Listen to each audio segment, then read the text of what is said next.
Have you ever wondered how a book revealed over 1,400 years ago could describe the journey of human life before microscopes even existed? What if I told you that the Quran speaks about human development in astonishing details that line up with what modern science only recently discovered? Stay with us as we explore a fascinating overlap between Quran and science, a journey from clay to creation, revealed centuries before embryology became a scientific field.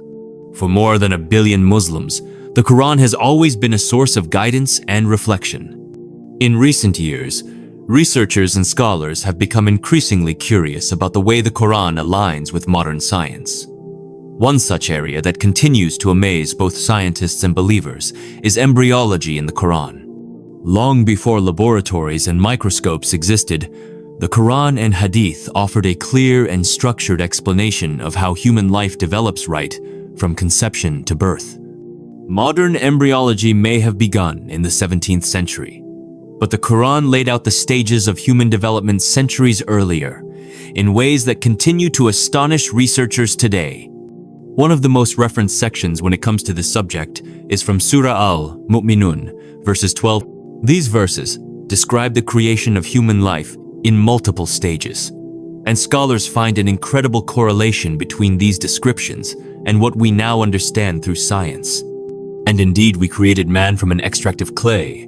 Then we placed him as a drop in a safe lodging. Then we made the drop into a clinging clot. Then we made the clot into a lump. And we made the lump bones, and we clothed the bones with flesh. Then we developed him into another creation. So blessed is Allah, the best of creators. Let's break this down. Creation from clay. The Quran starts by mentioning humans being created from clay. While symbolic, this statement resonates with the fact that the human body is composed of elements found in the earth. Drop in a safe place. This represents fertilization and the secure implantation of the zygote into the uterus. It's the very beginning of life as we know it. Alaka, clinging clot. Described as something that clings or resembles a leech, this stage aligns remarkably with what we now know of the embryo's early attachment to the uterine wall. It also resembles the physical shape of a leech under a microscope. Muga, chewed-like lump. The embryo then resembles a small lump with somite formations that look like teeth marks, just like something that has been lightly chewed. This stage is medically observable and is an important part of fetal development. Formation of bones. The Quran then mentions the development of bones, which is one of the first structural transformations in the fetus. Clothing bones with flesh, muscles and tissues begin to form around the skeletal structure, just as the verse describes. Another creation. Finally, the fetus becomes a fully developed human being with all features, growth, and uniqueness, a new soul brought into the world.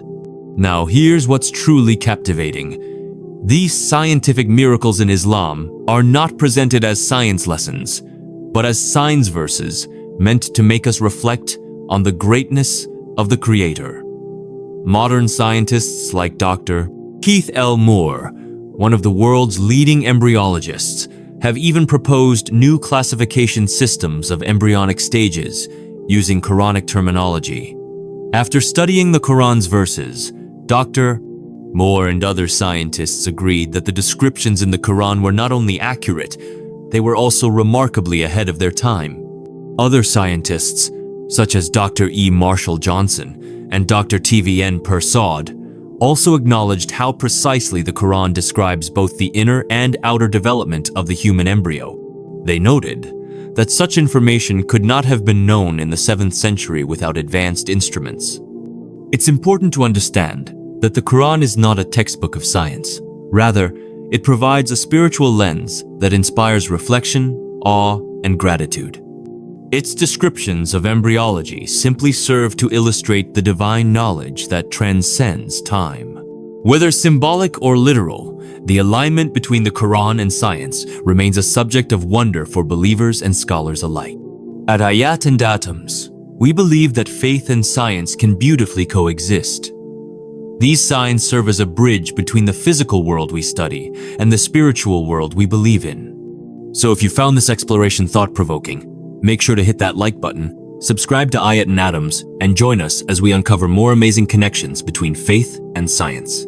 Don't forget to turn on the notification bell so you never miss a new insight.